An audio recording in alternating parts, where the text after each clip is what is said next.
days later, that was revealed to be a fake tweet.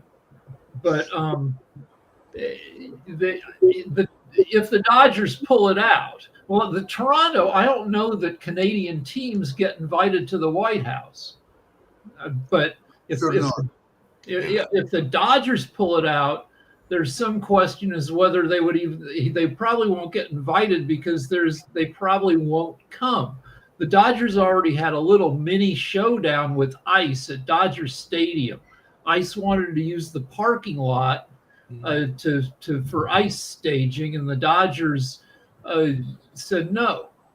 I think the team, even if invited, probably will decline the invitation anyway. Yeah, so they're not going to the White House. Yeah, they're not going to the White House. I want to hear what Dr. Sharif has got going on in his part of the world. But before I get to that and everything, the other thing I got to tease you about on a lighthearted note and everything is apparently, because I know that you've got a nice collection of certain liquors and everything, Sasha, and everything. Apparently you can survive a fall in the French Ravine, because that's what the person that fell in the French Ravine said, that the only reason they survived is that they had a bottle of wine that they were keeping with them, and that wine got them through the fall and everything like that. So I'm thinking that you probably, if you were on a trip, would have something in a bottle as well, so you might be able to protect yourself just like this man did, because they were saying that that's the only reason that they survived, was they had a bottle of wine in a bottle when they fell a massive amount of distance and everything like that. So I'm thinking you and Rick probably could survive, and maybe even Sharif. Sharif might have some wine in his house. No, I stay off of mountains now. I had a bad experience when I was a kid. So, what happened when you were a kid?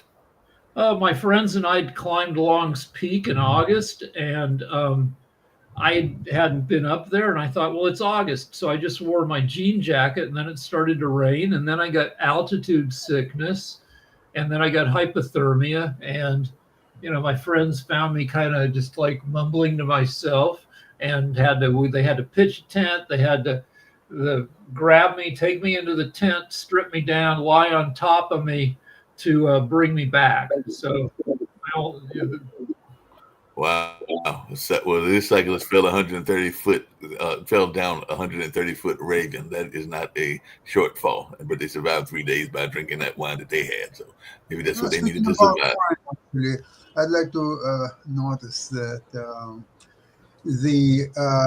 in Canada, liquor, wines, everything is sold in specialized liquor stores. Mm-hmm. They're owned by Canadian corporation and so on. Although lately there are some stores that are allowed to sell beer and wine, but it's still in LCBO, so-called Liquor Ontario Board.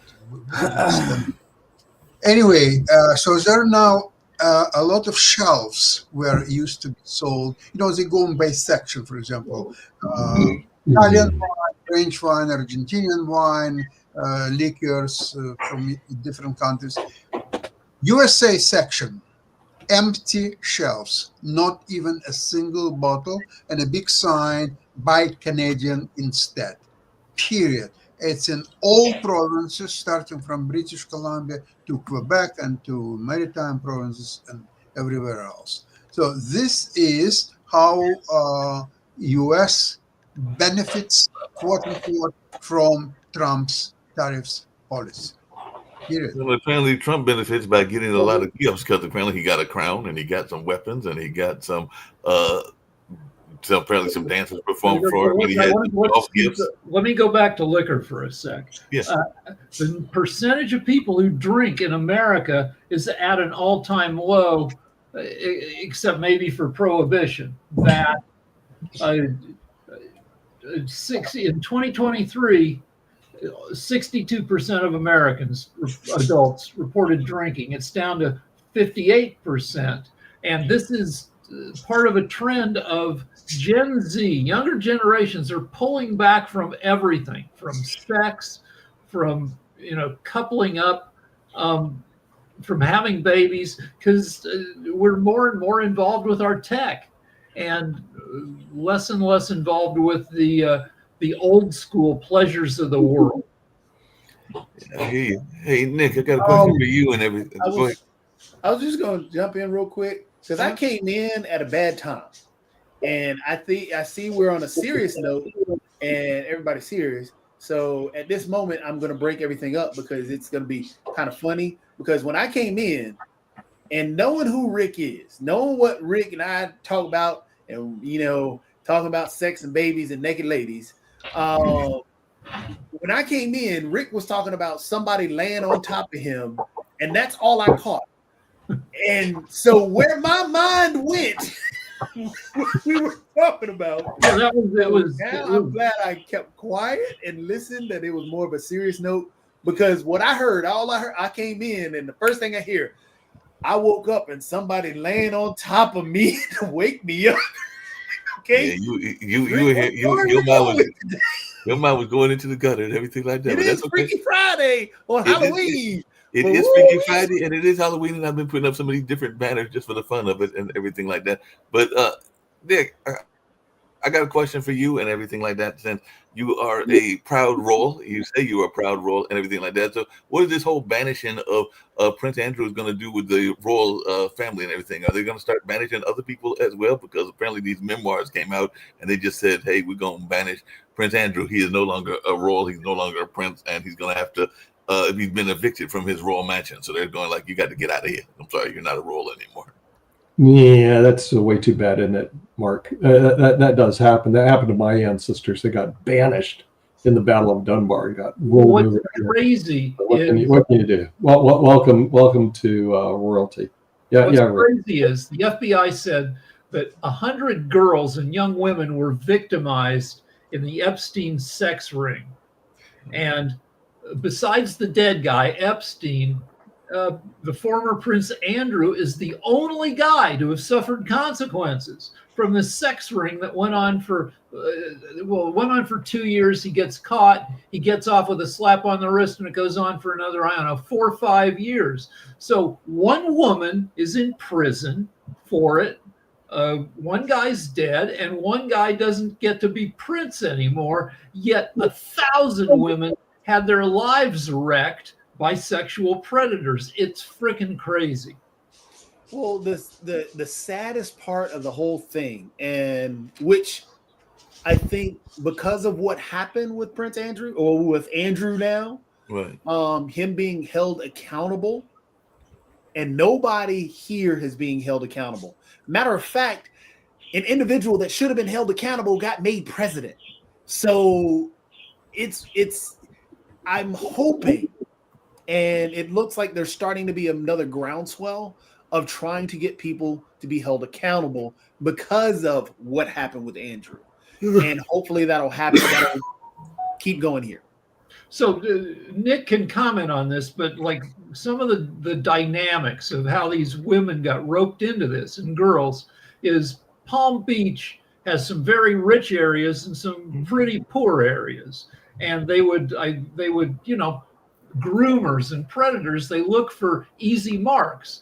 And so they would invite these poor girls into the world of richness and a fantastic island. And the girls thought they might make some real money, not being sexually molested, but by doing like legit work of some sort. And so with 1,000 girls roped into this, you not only have the girls who have lifetime trauma from the sex part, you have girls who probably have trauma because they were urged to invite their friends into that world. So the girls were used to recruit, and the whole thing is just icky as heck. Yeah, it's very icky. Speaking of icky and everything along those lines, what is our thoughts? And this is for everybody, and maybe even Dr. Sharif will have some thoughts as well. But apparently, the current president says that he wants to resume nuclear testing. And I know that sometimes people are like, don't worry about nuclear bombs. They won't happen. And if they do happen, a certain amount of people will die, but maybe some of us will survive and everything like that. But what is the notion around him? It's freaking crazy and stupid. Now, Putin is claiming he's got a new supersonic missiles that go super fast, can't be intercepted. And the trouble with reacting to that is missiles already can't be intercepted. That there's a movie out called A House of Dynamite, which shows what happens if you launch even one nuclear missile. we have interceptor missiles, but they only have one interceptor missile has a 60% chance of hitting the missile fired at your country and knocking it out, which means you have to fire multiple missiles, like 5, to have a 98% chance of knocking out a nuclear missile and saving a city from being blown up. You need to fire 5 of these missiles. The trouble is, we only have 44 defensive missiles. So if a country launches more than 5 or 6 nukes, 2 of them are going to get through at least. So already it's impossible or really difficult to knock out. So the idea that we're getting into an arms race again because of a new missile is stupid. So the even dumber thing is the fact that all these tests, because he is just thinking of the whole power dynamic of seeing stuff blown up. There was actually I saw a show with one of his individuals that used to work for him before, and he is fantasized about blowing stuff up. And that's what he wants to do because he sees that as a show of strength. These tests can be run in simulation and don't have to actually happen. And that's the thing, is that's what's been done in the past, is they've been run in simulation. Well, U.S. is losing its world dominance in finance, in technology, in every aspect. So how they can remain the leader of the free world and not so free world or whatever, they have to prove that they can do something extraordinary that no other country can do. And since it cannot impose its will on other nations with Star or with international trades or financial engineering or just almost anything, there is nothing. There is nothing. All these books of whether U.S. will be superpower by the 2040. How about 2025? What makes U.S. superpower today? Nothing. So they have to do something extraordinary to shake everybody. It doesn't matter that Russia and China can do their own nuclear tests, but U.S. is first. They did their nuclear tests. Okay, here is in Pacific Ocean one, here is in Arctic Ocean one, here is a nuclear test, one after another after another. Okay, then China will repeat the same thing, and Russia will do probably something. Okay, so, but U.S. is first. U.S. is on top of it. U.S. started it, and U.S. doing more than anybody else. This is U.S. superpower. That's how they prove that they are. Yeah, well, I hate to disagree with my esteemed colleague from Canada, but the U.S. is still a superpower. It has a GDP of about 30 trillion. The number 2 country is China with 20 trillion. We have 5,000 nuclear weapons. Russia has 5,000. The European Union has 500. So like it or not, the U.S. is still the big mouth, as they would say in Yiddish, whether you like it or not.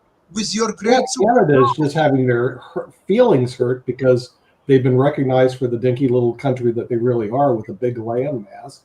But if we have a nuclear exchange, Canada is the one North American country that maybe survives because you guys have all that wilderness to the north, and all of Canada can haul ass north to avoid the belts of fallout. Yeah, but there's no one who lives there. I mean, I've flown over that many times, and all it is lakes and empty marshes. It's like the Siberian outpost. No one lives in that part of Canada. Yeah, but that's the point. That's the point, because as Rick is talking about, and honestly, as global warming continues, that's actually where people are going to have to go. So saying that there's nobody there just means that there's space where I can move into.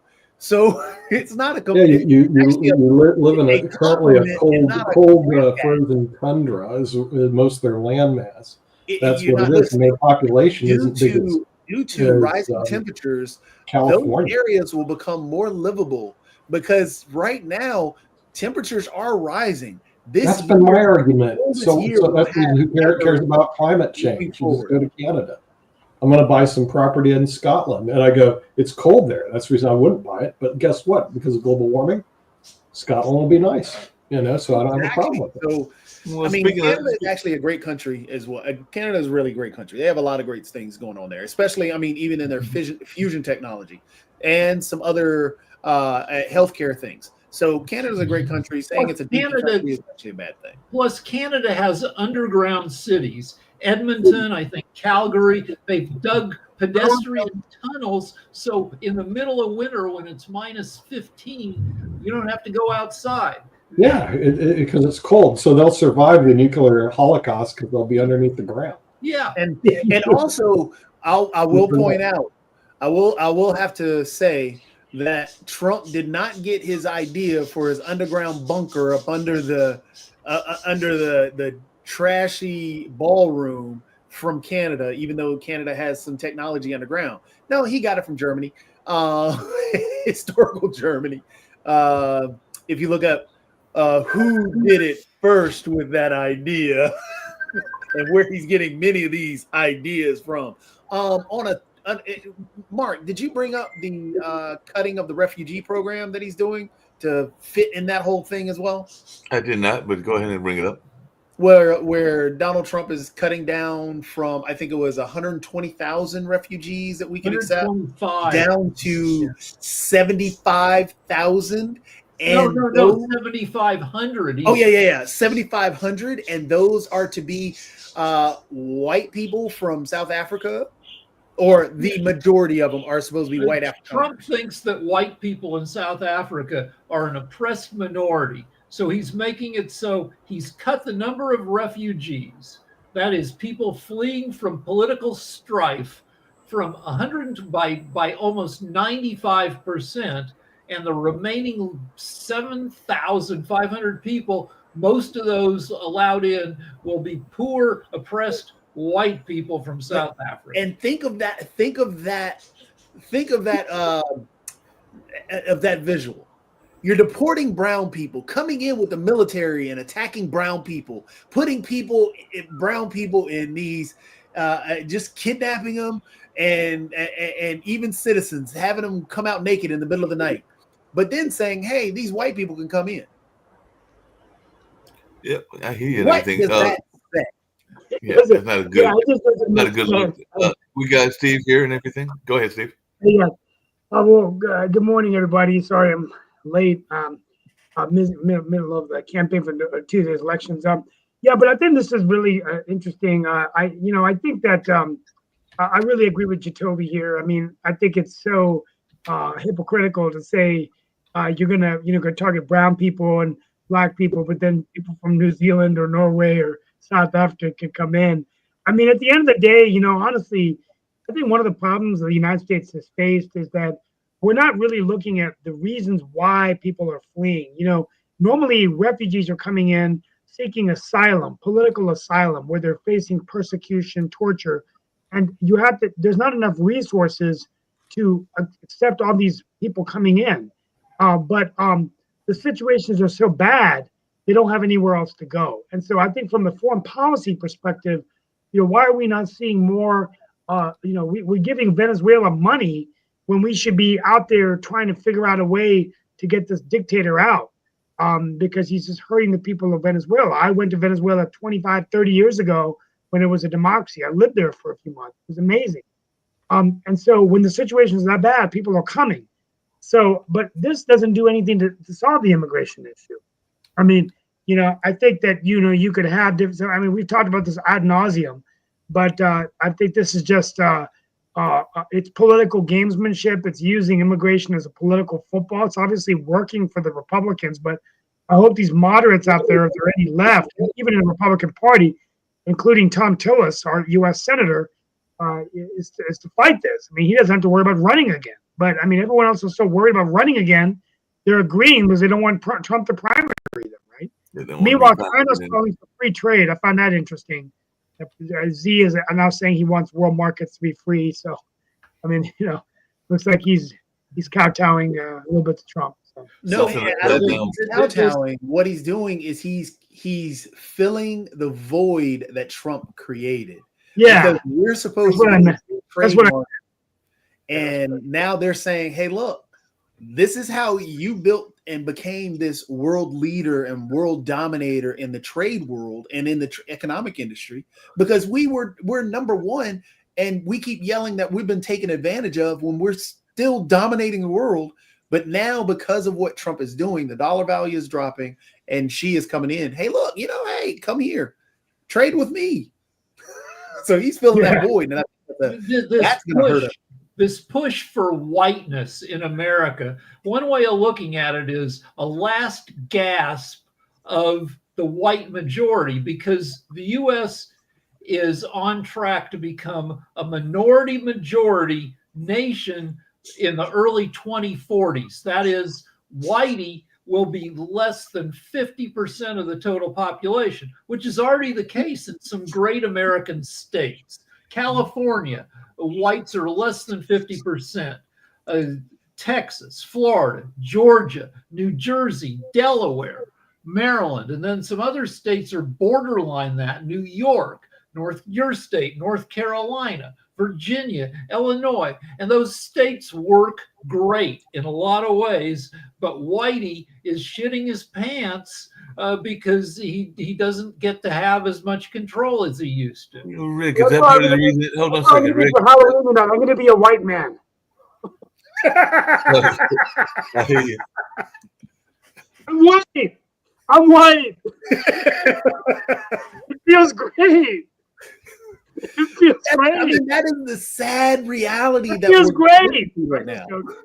I don't care. We're all the same, white, brown, blue. I love all of you. Right? Well, that's the sad reality that we're living in, and we don't want to address that sad reality because can we get Sasha? It's so good seeing you, Sasha. Sasha, can you give us a little opinion of what you think? It's good to see you, my friend. Happy Halloween. Likewise. What was the question, Steve? I mean, what do you think of all of this, Sasha? I mean, you're a smart man. I mean, all of it. Okay. And you're a white man, Sasha. I think you're white. Well, he's the whitest guy on the panel. By the way, do you remember the old movie by what's his name? Steve Martin, by his name The Jerk. Oh yeah. When he was asked how you became so successful, how did you do that? He said, "Well, I was born a poor black child, and then I studied and I learned, and then I became a rich white kid." That's how he did it. Well, listen, the last the summit of U.S. and China, it showed Trump like a sophisticated beggar who was jumping and moving around Xi. He was trying to hold him in his hands, but he couldn't do it. So he was listening to every his word. He was trying to shake his hands as many times as possible. He was praising what this guy has so much wisdom, and he's just fantastic human beings and so on. Now, with all that flattery and hour and a half, what did America actually achieve on this meeting? Any signed documents, any joint press conference, just anything, just something. Give me something. Give me something. I need something. He didn't get anything. So how you can claim, like certain people on this network, that United States is a superpower based on what? On $38 trillion worth of debts? What else? So the problem isn't that the U.S. So the U.S. is still a superpower. The problem is that we have a leader that is a chump, and that's where the problem is. The U.S. You're right, Sasha. We got nothing out of China. Nothing. Absolutely nothing. He went over there and kowtowed. Oh yeah, we're gonna lower tariffs now on China. Why? Oh, because China said that they're gonna help with fentanyl. Yeah, okay, so that's what you got. That's really what you got. You got China claiming they're gonna help with fentanyl, and so now you're just gonna lower tariffs. That's about all you got and everything like that. I do have a quick question for that it's not a behavior of a superpower. to get nothing out of a meeting which was prepared for several weeks, if not months. And finally it's there, and he's got nothing, not single paper, not a communique, not a joint press conference or not joint press conference, nothing, absolutely nothing, plus nothing remains nothing. Nothing. Yeah, nothing plus nothing equals nothing. Steve, I got a question for you, and we've only got a few more minutes to go and everything along those lines. But you're running for office and you're doing all these other kind of things. I'm sure that you know protocol, and apparently Trump doesn't know protocol, because one of the things that I meant to bring up yesterday is that he kind of like did not salute when he was supposed to salute, and he did a lot of other things when he was in Japan that were not outside of protocol. So I'm thinking, when you go to like your campaigns, do you like try to study protocol? Because I'm thinking most people have to know the protocol when they're going to a place, but apparently Trump doesn't care. It's funny that you mentioned that. We've got a situation going on right now. Protocol is very important. Sometimes you got to read, there's gray areas, right? So, for example, I've been really low-key about going to polls because this is the first year in 14 years that I'm out and about in the city elections. But there's one or two candidates, one in particular, that's really been upsetting people because she's there every day, just getting really aggressive and going in and really pushing herself, and it's really backfiring. So I think sometimes it's protocol in terms of how you carry yourself, making sure you're watching around. And I'm going to go today, but I'm just going to hang out with a few people I'm supporting, say hi, look relaxed. I'm not going to go out there unless someone asks me, hey, Steve, you're running for the commissioner office. So I think that's kind of thing. But yeah, Trump's thrown a lot of protocols out. I mean, hell, the West Wing of the White House was a really nice place, and he demolished it, saying he's going to create a ballroom. I mean, everything is just so unconventional. He's just disrupting traditional norms, which have been expected. And some people like it. I don't understand why, but anyway, yeah, protocol is important. So I have a TV show recommendation on Netflix called The Diplomat, starring Kerry Russell from Felicity and from The Americans, and it's a great show because Kerry Russell plays the American ambassador to Great Britain who hates her job because of all the protocol. She's used to getting stuff done as a non-ambassador foreign service person, and she's pissed off all the time. There's all sorts of spy stuff going on. She gets made fun of because she doesn't wash her hair. Her hair is greasy. Usually the ambassador to Great Britain is somebody who donated $5 million to Trump or some shit, but she's actually like good at negotiating stuff. Anyway, the show is really kind of exciting and funny because you've got a character who hates all the bullshit. Yeah, I mean, that bullshit that goes on and everything. Thank you for letting me come in, and it's like I said, I'm kind of pacing myself, moving a little slow today. Trying to give me a long day tomorrow, but looking forward to a good day. So, thank you. Yeah, Steve, I guess before you head out, Mark, if you can bring up the thing I'm trying to share, because this is kind of a funny thing about what we were just talking about. We were talking about when you said, I got to be or I'm white. It's pretty funny. But so, Mark, if you could bring that up. I'm trying to bring it up, and it's actually. I want you to be Indian. I'll be white, and then I want you to be a black man. Back there on the backside, he might have to bring it up as well. Someone's gonna get me. They're gonna get me as like a pseudo. All I have to do if I go to the tanning. Don't roll this shit on Facebook, right? Oh my God, I just dropped it. If I get a tan, I'm Hispanic. I can. There we go. Times in my life when I've been tan and lived in New Mexico, I was Latino. There you go. Remember the plan. 10 minutes in, 10 minutes out. You go for the vault, you're on security. From now on, we go by code names and wear these. You're Joe, I'm Donald, and you're Barack. Let's do it, guys. This doesn't feel right. What doesn't feel right? It's different. Or it doesn't fit properly? He's black, and I'm white. So? I can't wear a black guy's face. I didn't know you were racist. Yeah, what the fuck? It's because I'm not racist. Yeah, that's a little bit racist. No, I'm not racist. I just don't want to offend black people. Why do you keep whispering black? Because they could hear me. If I put on the mask and step outside, The cops are gonna get me. Jesus Whoa. Christ, that's racist. What? If I wear the mask, I've got to paint my whole self brown? No one said you have to do that. That's so awful. That's so offensive. And it's going to take forever. Okay, I've got another mask. It's not black. Just wear this. Serious. It's Kim Jong-un. He's Asian, I think. What do you mean? I can't be going in there robbing a bank with an Asian accent. They're going to think I'm Asian and I'm not. What accent? You know. Give me your money. You don't have to fucking do that. I know. Fucking, I'm wearing the Barack mask. This your car, mate? See? Only take a step outside the vehicle, all right? I'm white. Remember the plan. 10 minutes in, 10 minutes out. You go. Yeah, I thought that was cool. That was good. Thank you guys. Have a good weekend. Happy Halloween. I'm going to enjoy being a white man.